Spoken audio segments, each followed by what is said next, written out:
in the morning that only 2% goes to climate action. Today, it's very difficult to have a development project that doesn't have climate at its heart. I believe that the work that is being done on the social side with farmers, with gender, and so forth, is also could be considered climate action. So we need to, I'm very excited about this initiative, looking forward to showing how governments can provide more insight into what they're doing. Their plans also with the MDBs, there's an ongoing discussion on reforms there, and there is a role for philanthropy to play to also provide more catalytic capital to actually move from the pledges to implementation. This is the how. So congratulations to the WEF for this initiative. I'm very happy to be part of it. Thank you, Rania. Andrew, the Bezos Earth Fund was actually launched about 2 years ago, almost 3 now, and it was set up with a big bang, one of the largest philanthropic commitments to fight climate change as well as to protect nature. What can we learn from the fund and your experience so far? And can you give us examples of how the fund has actually helped catalyze climate and nature action? Well, first, look, thank you, Kim Hui. Thanks to the World Economic Forum. This is a very important initiative. I'm not sure what you've got to learn from us, but we've certainly got a lot to learn from each other. It's a very exciting time for philanthropy in nature and climate change, growing very rapidly in a really good way, and a real willingness to engage. Now, most philanthropy has not been very leveraged. You know, if we're lucky, we could think about philanthropy rising to about $30 billion for nature and climate, you know, in the not too distant future. Sounds like a lot of money, but it's a very small amount compared to what is needed, maybe 1 or 2%. So it has to be leveraged. And you can leverage in several ways. For example, last year we brought together some philanthropists and announced $5 billion for the so-called 30 by 30, 30% of the world's oceans and land to be protected by 2030. That was able to leverage actually quite a lot of political enthusiasm. We now got a universal agreement that this will be the target that everybody's. And what we will be doing is putting that money alongside government money, private money, and the idea is that the whole will add up to more than the sum of the parts. And that's exactly what Gaia is trying to do, is to bring the different pieces of the jigsaw puzzle together. Philanthropy has the possibility of putting money in quickly, boldly, getting ahead of the game, can help design policies, can help prepare pipelines of projects, and can help de-risk. And there's many kinds of ways you can leverage policy change, political engagement, de-risking, whole range of issues, and that's what we're going to be struggling with together, and that's what is so exciting. Thank you, Andrew, and this is a very good segue to Tracy from McKinsey, who will be the knowledge partner for Gaia, right? Because the question of leverage, how do we find the right intervention points to create the scale and speed? Can you share with us more about how McKinsey is starting to think about this areas of work? Sure. Thanks for having me, Kim Wei, and also thank you for all the other panelists. The opportunity to work together is just magic. At McKinsey, we really aspire to accelerate sustainable and inclusive growth. And if you think about the requirements of addressing climate challenges and nature, we estimate that at the very least, we need an additional $3 trillion of spending annually. So really an enormous gap. And I think what this initiative provides, as you mentioned, Andrew, is a real opportunity to have a multiplier effect between private-public philanthropy. We are very excited about the power of the "and," right, of each of those axes working together. Our role as the knowledge partner is to help to identify real-world opportunities and trends where the power of the "and" is most helpful, right? Where private, public, and philanthropic interests can best work together. We're going to be providing an analytical framework, developing an analytical framework.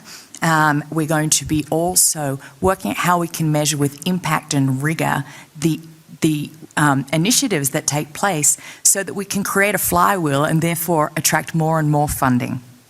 And finally, we're going to help design the operating model so that we ensure that implementation actually really does happen in the way that it should.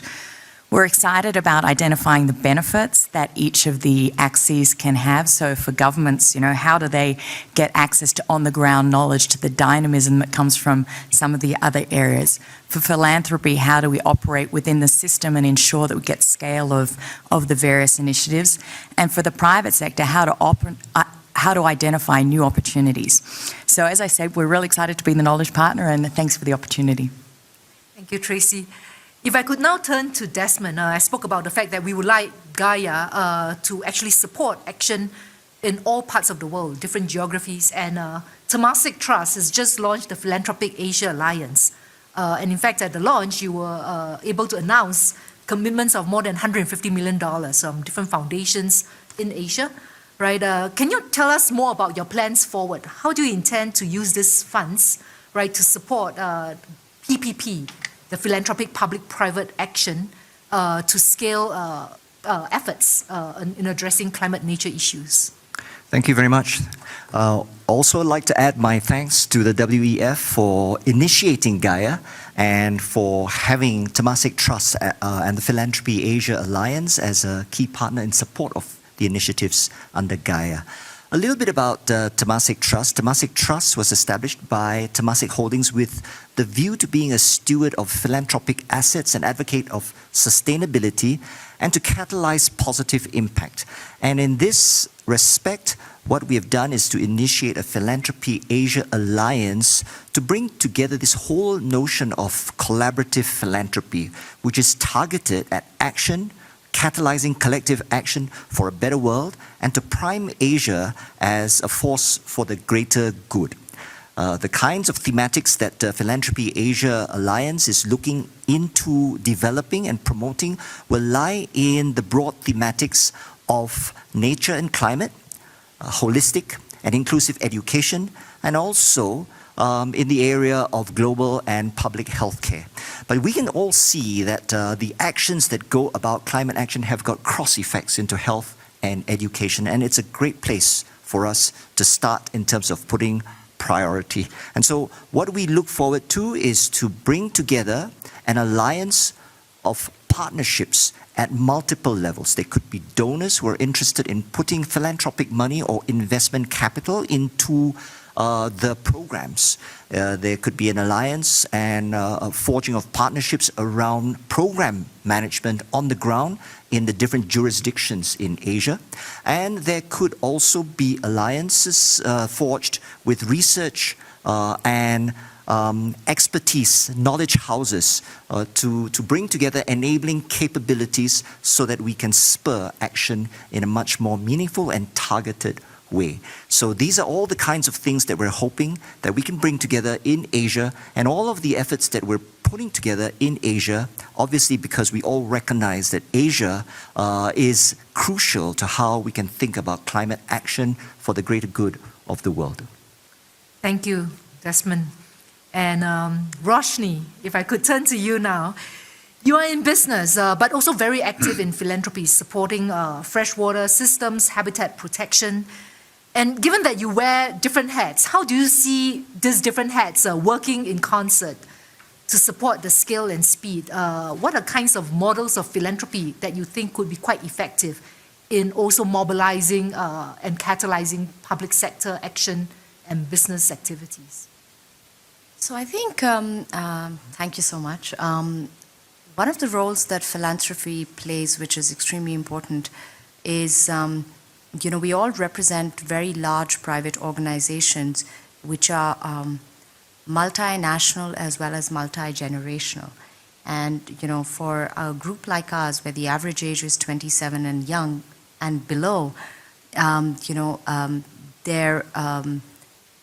their focus on climate, their focus on the need to change the way operating models work and business models work, but also sustainability agenda for private organizations as well as government is extremely, extremely important.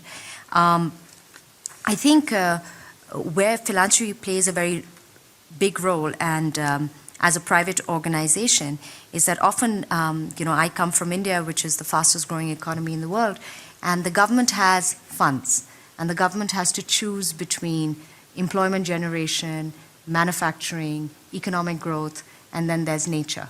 And sometimes, the funding that nature gets, and we've discussed this even in philanthropy, tends to shrink in some areas over time. This is where philanthropists come in, because they can provide patient capital, they can have the ability to take risk, they can be there for a long term. And sometimes there are cases where the governments have often said, we have the funding, but we don't know how to go about doing. And I think that's where private philanthropists can draw from models which have existed in other parts of the world. When I was here in May, I spoke about our Aquapreneurs initiative in partnership with Uplink. And the whole idea was that over the next 5 years, we would throw an innovation challenge for freshwater and find solutions and entrepreneurs from the rest of the world, and not only help fund them so that they can apply their solutions to the geographies that they exist in, but how can we as philanthropists take those solutions, glocalize them, so they're global, but localize them, because freshwater and some of the climate issues are actually very local, but the solutions could be global. And how can we apply them in India or work with governments? So I think that philanthropy plays a very large role, which is inter-country, working with governments, finding models, finding solutions, and of course, funding not just in the countries that you belong to, but much of a global landscape. Thank you. In fact, when you look at the different stacks of capital, philanthropic capital actually brings with it the ability to be very nimble, ability to think long-term, to be very patient, and also to potentially take higher risks so that we can pilot new ways of doing things. And if it's successful, well, let the markets and the government take over to scale that in a sustained and systemic way. I'll now like to go to Better, right? Because you're in business, but you've also been thinking about strategic philanthropy for quite a while in the Gulf region as well as in other parts of the world. In Cambridge, you're the founding patron of the Center for Strategic Philanthropy. And I understand that you've also been appointed COP28, the key leader for corporate as well as philanthropic engagement. Can you share some of your thoughts with us and maybe give all of us here a bit of a preview of what we can expect at COP28 in terms of this engagement of the philanthropic community? So first and foremost, again, also congratulations to OF, not just for launching Gaia, which of course is a very important and timely initiative, but generally elevating the role that philanthropy can play really across all of our challenges. So congratulations once again. I think we do have a historic opportunity to engage not just with philanthropists and philanthropies, but also family offices and other innovative capital actors, really to help to both move ahead at speed and at scale. So COP28 will strive to create a global architecture really for all these capital actors to act together and again to work alongside business and government to help to generate that leverage, which was of course already referred to.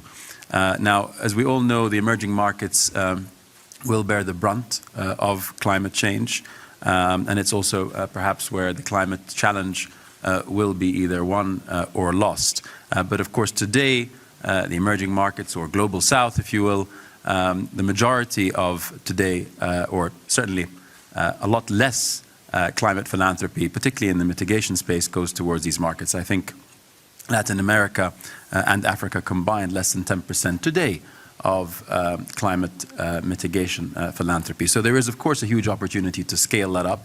And what COP28 will be doing is really focusing on proper engagement of all the regions and anchored in frameworks of collaboration and cooperation. And one of the initiatives is, of course, to be working hopefully alongside Gaia to launch a sort of global philanthropy alliance on climate and nature to make sure we can bring all actors together. Just very quickly, since you asked me to provide a couple of teasers as to what to expect, hopefully in the run-up to and also at COP.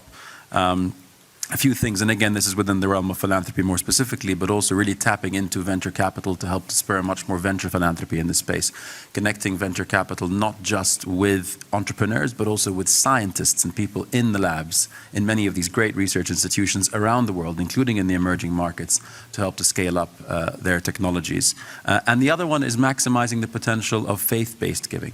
I mean, just to give you one example from a part of the world closer to home, where you look at Islamic almsgiving, anywhere, so between zakat and sadaqah, which is compulsory almsgiving, and discretionary almsgiving, anywhere between $400 billion to $1 trillion a year is dispersed. And so this is, again, an opportunity which we'd like to harness, and there's a lot of work going into how best we can do that. So again, it's perfectly aligned with what the World Economic Forum is doing. I hate reinventing the wheel, so we will be working together to make this happen. Thank you. Thank you, Beda. Indeed, what Gaia hopes to do is to grow the pie, let's encourage more giving, but also have not to divert funding from the current areas of support, but to integrate climate and nature considerations as part of the philanthropic approach. And finally, most importantly, is how do we get a lot more effective to create that multiplier effect when you combine philanthropic capital with private and public action. I want to now open the floor for questions from the media. Yes, and please introduce yourself, and then we can have the panelists respond. Thank you. My name is Irene Hell. I have a press agency. We report for Copenhagen Post and many, many, many others. So I'm thrilled to be here. First of all, congratulations on Gaia. Gaia means Earth. And the only way to save the planet is philanthropy. All the business are just taking and destroying, other than Bader Jaffer's business, of course. And then I want to salute Bader Jaffer for taking the lead on COP28. So what's said about you in my colleagues in the press rooms is that you are the one who was really doing and implementing, not just talking. So you will have a big impact, and you will, once you manage to get all this wonderful giving to the right people, you will have all together with all of you, exponential impact. And so I think there's hope for the planet. Do you have a question for the panelists? Yes. So I like the idea that the Islamic people are wonderful people. Say giving is give. But unfortunately, it's gone very often to the wrong people who shout the loudest. And the good, really working, hard-working NGOs who kill themselves to do something, they are not, they don't get the funds as much. So I'm glad you looking into it. And so what you're doing to get the money to the climate activists, what you're doing to, how will you redistribute the money? Yeah. So first and foremost, thank you for your very kind comments. So my wife, who happens to be the COP28 champion, so my main job is to carry her bags, which I'm of course very proud to fulfill. But specifically with respect to Islamic philanthropy, I mean, this is something I've been trying to wrap my head around for a number of years now. A number of years ago, sat on the UN SG's high-level panel for humanitarian financing, and this is where this opportunity came up. I mean, we've been working through various mechanisms to help to address this challenge, one of which is we launched a non-profit digital platform called Hasana, which helps to channel Islamic almsgiving, both zakat and sadaqah, towards a host of efforts and indeed causes around the world. But there is an opportunity to also highlight the interconnectedness of climate across all the other, of course, global challenges. And this is what we'll be doing, hopefully, in the run-up to COP28. Not just with the Hasana platform, that's just a tool, but to figure out how we can do that. And again, not just with Islamic almsgiving. There's huge potential to figure out how to bring together all faiths to come together, again, in a concerted effort to address this issue. And the UAE has been doing a lot of work, as you know, with, I think in a few months' time, we'll be launching the Abrahamic Family House and bringing together Abrahamic faiths, but broader than that, all faiths together to figure out how we can be stronger together. And this is, I think, part of that effort. Thank you. And Jessica?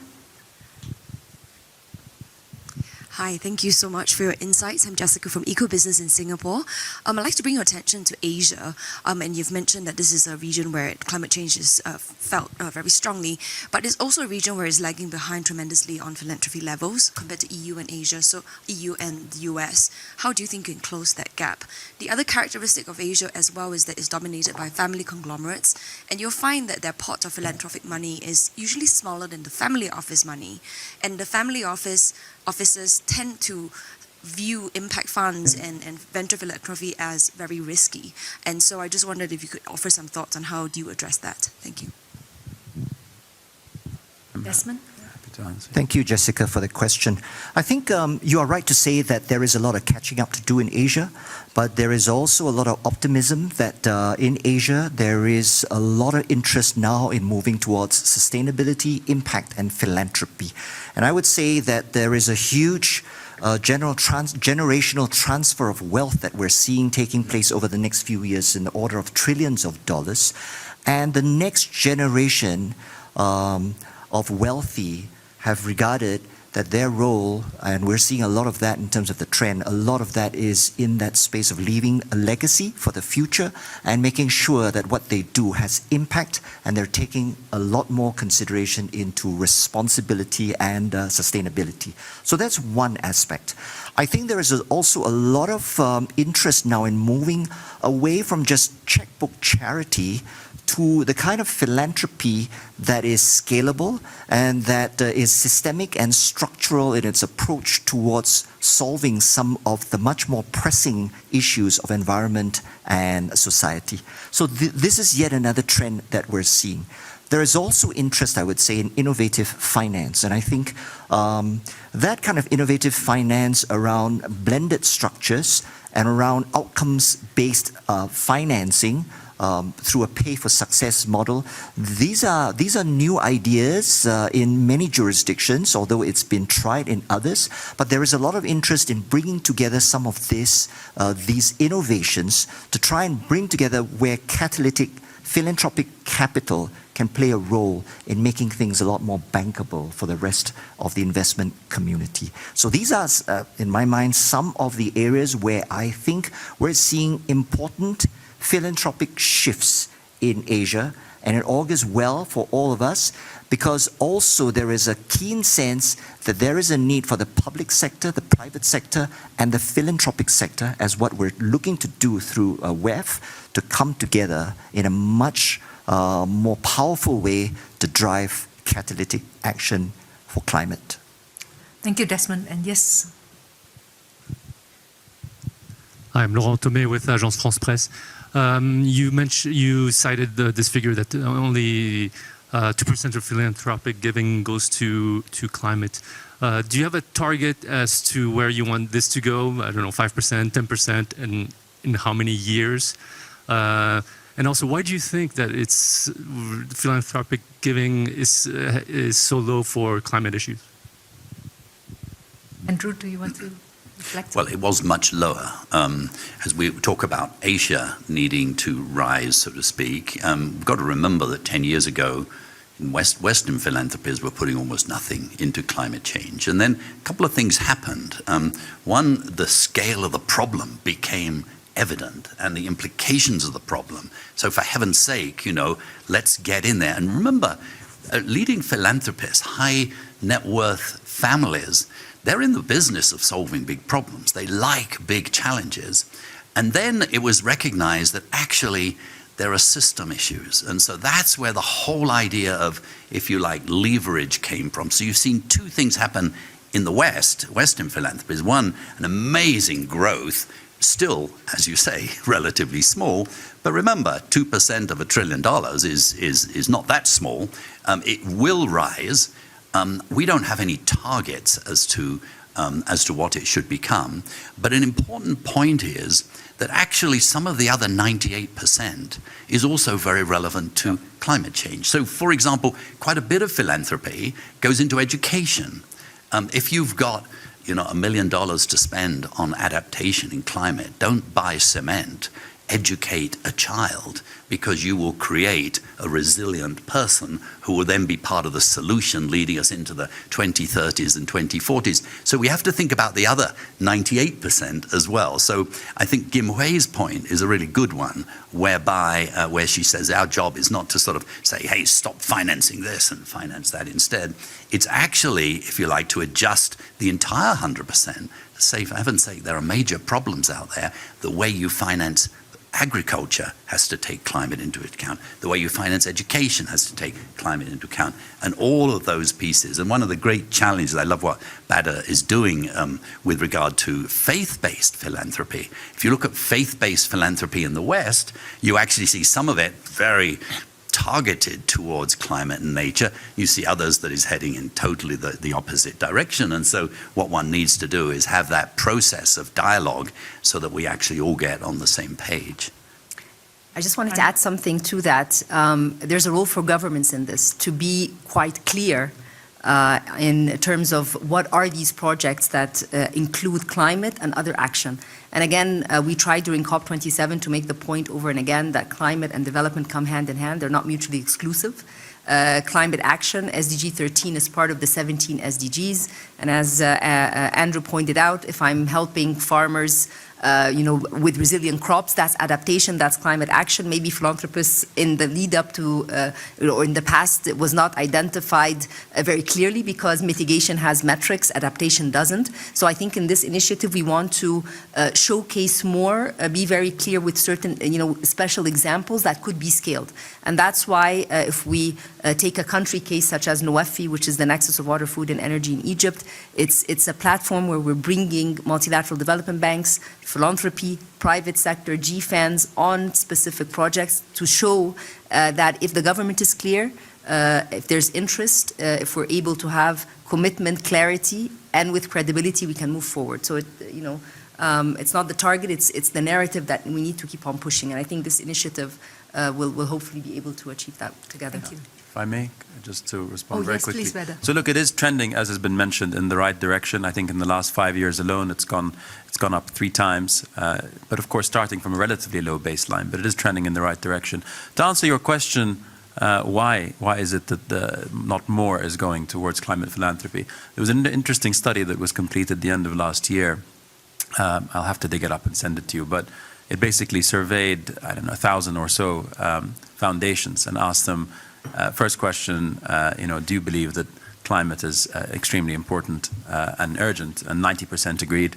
And then 70% said that they believe that it's going to impact their work, right? It'll have a negative impact on their work and their ability to achieve their mandates. But only 10% believed that it was actually relevant to their mandate. So it was a little bit about not my problem, someone else's other problem. But the interconnected piece is, I think, where we're going to see major shifts. And I think we are at that sort of turning point now. So I'm very optimistic that the number will rise. But as has been mentioned, that we're going to see much more sort of action across the philanthropic community and foundation community, including with foundations whose primary mandate and role is not necessarily specifically climate and nature. Indeed, the problems are interconnected, but so are the solutions. So when we think about addressing the solution space, let's also take a very holistic, systemic approach. And thank you. My name is Andrew Lawton. I'm with True North in Canada, and my question's for Ms. Francis. I know the theme has been philanthropy, so I was just hoping you could clarify McKinsey's role as knowledge partner. The mandate that you mentioned of identifying solutions, refining funding projects, is McKinsey donating these services, or will it be paid, and if so, by whom? That is our role. You have correctly identified our role. I can provide detail of the funding afterwards, but we are very proud of this. And our overall social responsibility spending is, we have a commitment of $2 billion, of which we spend about $200 million each year in services and also in cash in contributing to projects such as projects like this. any other questions? Yes. Solutions, sorry.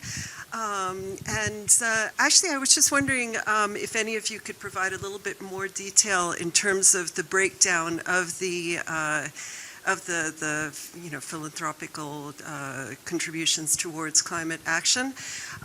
In terms of countries, regions, you spoke of education.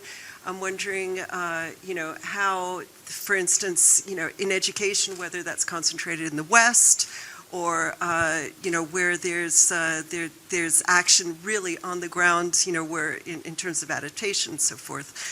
And I would also be interested in knowing about your financing, the financing of your work. A lot of the data that's been quoted in this discussion is based off work from McKinsey, the analysis from McKinsey as well as from ClimateWorks, right? So we'll be happy to share with you the findings from this report post this press conference. But I wonder whether any one of you, maybe Roshni, you want to reflect on the comments or the questions. So I think that on the point that you raised on education, now climate is almost part of every discourse. So I think that and I can only reflect that much more about India because I'm from India, that we know today it's much more of an issue that you can see and feel. I'm from Delhi. Every day Delhi is at 500, atmosphere levels, so we know that it's tough to breathe. So now the problem has become so much more apparent that a lot of the discourse is whether it's students in its school, whether it's government, whether it's livelihoods. So there's the discussion on how to improve climate, which is across various demographics as well as various sectors. So I think adapted solutions in education would be different from what it would be in livelihood, might be very different than what it might be in direct intervention on climate, on air, for example. So I think that the applications will be different. We will probably have to seek solutions and innovations in each one of those verticals and a few horizontals. And that's the way we're going to have to adapt solutions as we go forward. And today, if it's a problem in India, it's a matter of time when it's a problem somewhere else. Because the thing about environment and nature is it's porous. Thank you. And we've reached the end of the press conference, and thank you for your time and attention. Thank you to the panelists. Thank you.